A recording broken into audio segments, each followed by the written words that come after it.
तनाव कहा जाता है। तो नकारात्मक विचारों को खत्म करने का तरीका है हमें अपने मन को सकारात्मक विचारों से भर देना है। जैसे हम शरीर को स्वस्थ रखने के लिए हम शरीर का ध्यान रखते हैं, अच्छा भोजन लेते हैं, अच्छा पानी पीते हैं, अच्छा फल फ्रूट खाते हैं, तो हमारा शरीर स्वस्थ रहता है। ऐसे ही हमारी इमोशनल डाइट अर्थात मन हमारा शक्तिशाली कब बनेगा, क्योंकि आज जब भी आप डॉक्टर के पास जाते हैं तो डॉक्टर्स यही कहते हैं कि जो 90% बीमारियां हैं वो साइकोसोमेटिक हैं, अर्थात मन से उत्पन्न बीमारियां हैं। तो सबसे जरूरी है मन को स्ट्रांग बना लेना, मन को सशक्त बना लेना। इसलिए दुनिया के अंदर कहा जाता है मन के हारे हार है और मन के जीते जीत। कहते हैं जिसने मन को जीत लिया उसने जगत को जीत लिया। तो मन का भोजन क्या है? मन, जैसे हम शरीर को स्वस्थ रखते हैं तो हम इसको बढ़िया भोजन देते हैं तो हमारा शरीर स्वस्थ रहता है। तो मन का भोजन है ये 5 चीजें, जैसा हम देखते हैं, जैसा हम सुनते हैं और जैसा हम पढ़ते हैं, ये 3 ना, और जैसा हम खाते हैं और जैसा हम पीते हैं। ये 5 बातों के आधार पर हमारे मन की सोच बनती है। और सोच जो है वो हमारा बीज है और बोल और कर्म 2 पत्ते हैं। तो हमारी सोच सकारात्मक कैसे हो? तो सकारात्मक सोच बनाने के लिए मुझे सकारात्मक देखना आवश्यक है, सकारात्मक सुनना आवश्यक है और सकारात्मक पढ़ना आवश्यक है।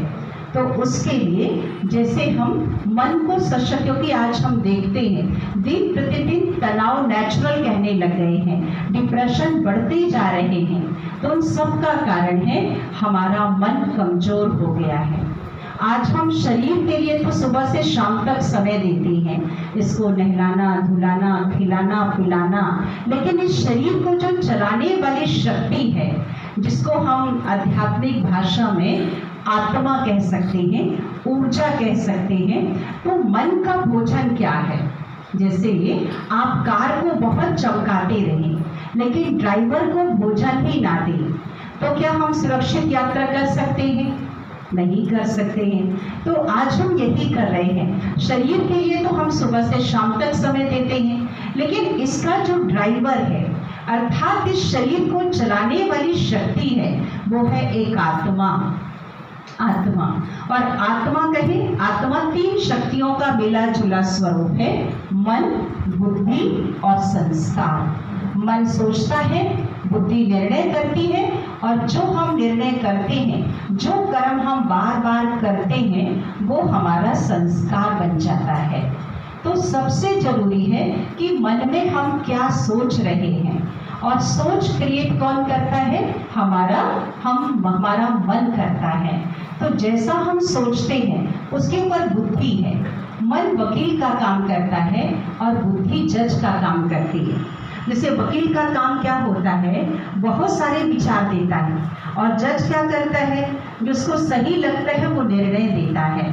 ऐसे मन हमारा बहुत कुछ सोच लेता है, लेकिन उसके ऊपर बुद्धि होती है जो कि डिसीजन देती है, निर्णय देती है, और जो हमारे निर्णय होते हैं वैसे फिर हमारे संस्कार बन जाते हैं।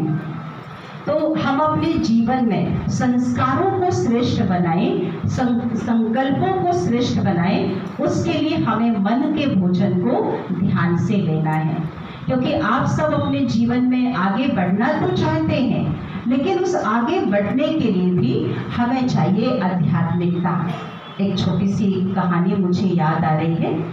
एक बार 4 भाई थे और 4 भाइयों में एक भाई वैज्ञानिक था, दूसरा भाई जो था वो बहुत बड़ा पहुंचा हुआ डॉक्टर था, और तीसरा भाई जो था वो इंजीनियर था, और चौथा भाई वो साधारण ना सिंपल था, बहुत अधिक उसने पढ़ाई लिखाई नहीं की थी, लेकिन वो आध्यात्मिक था।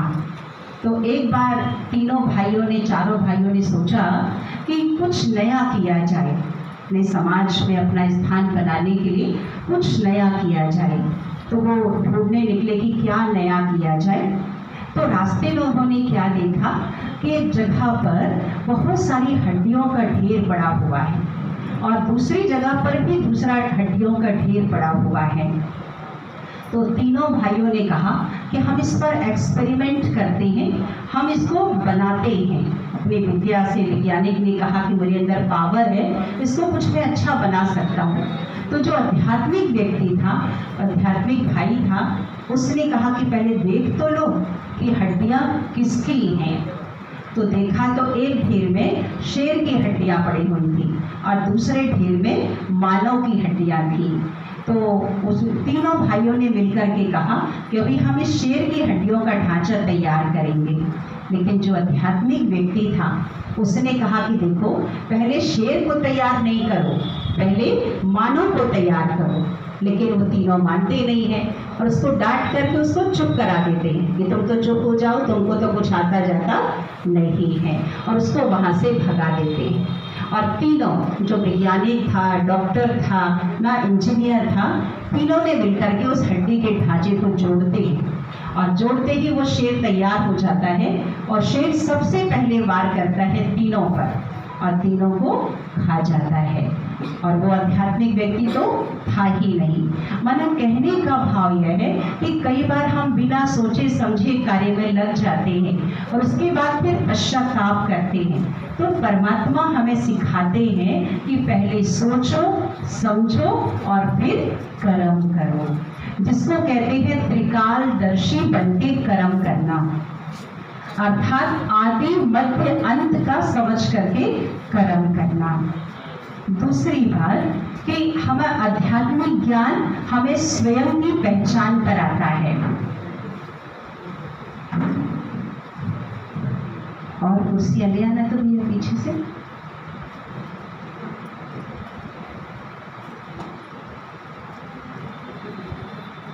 अभी मैं आप सभी से पूछूंगी कि आप कौन हैं, तो क्या जवाब देंगे? क्या जवाब देंगे? सभा में से कोई भी हाथ खड़ा कर सकते हैं? हाँ जी, बोलेंगे। मैं हूं। मैं कौन हूं? जवाब देंगे? हाँ जी,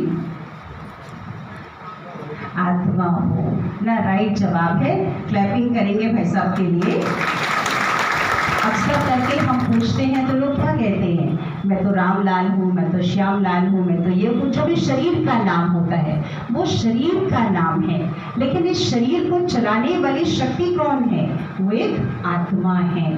और आत्मा, जैसे ये शरीर हमारा पंच तत्वों से मिलकर बना होता है, जल, वायु, अग्नि, आकाश और पृथ्वी। इसलिए जीवन जीने के लिए हमारा शरीर ये 5 तत्व की डिमांड करता है। आज हमको प्यास लगती है तो क्या चाहिए? पानी चाहिए। उसके बदले में डीजल या केरोसिन चलेगा? चलेगा नहीं ना। हवा में भी हमको कौन सी गैस चाहिए? ऑक्सीजन चाहिए। तो जैसे शरीर जीवन जीने के लिए ये 5 तत्व की डिमांड करता है, तो जड़ शरीर को तो चाहिए 5 चीजें, लेकिन इसके अंदर जो चैतन्य शक्ति आत्मा है, तो आत्मा को कितनी चीजें चाहिए? 7 चीजें। देखिए, आत्मा के अंदर 7 संस्कार हैं: ज्ञान, पवित्रता, सुख, शांति, आनंद, प्रेम और शक्ति। इसलिए आत्मा को कहते हैं सतोगुणी। लेकिन आज जन्म लेते लेते लेते हम स्वयं को शरीर समझने लग गए हैं, आत्मा को भूल गए हैं। तो आत्मा के अंदर जो गुण और शक्तियां हैं उसको भी हम भूल गए, और जब भूल गए तो हम एक दूसरे से अपेक्षा करने लग गए कि कोई मुझे प्यार दो, कोई मुझे सम्मान दो, कोई मुझे सुख दो। जबकि वास्तविकता ये है कि ये मेरी अपनी चीज है, ये मुझे कहीं से मांगने की आवश्यकता नहीं है, ये मेरे अंदर है। इसको राजयोगा मेडिटेशन के द्वारा हमको जगाना पड़ता है, और उसके लिए चाहिए दृढ़ संकल्प। कहा जाता है कि दुनिया के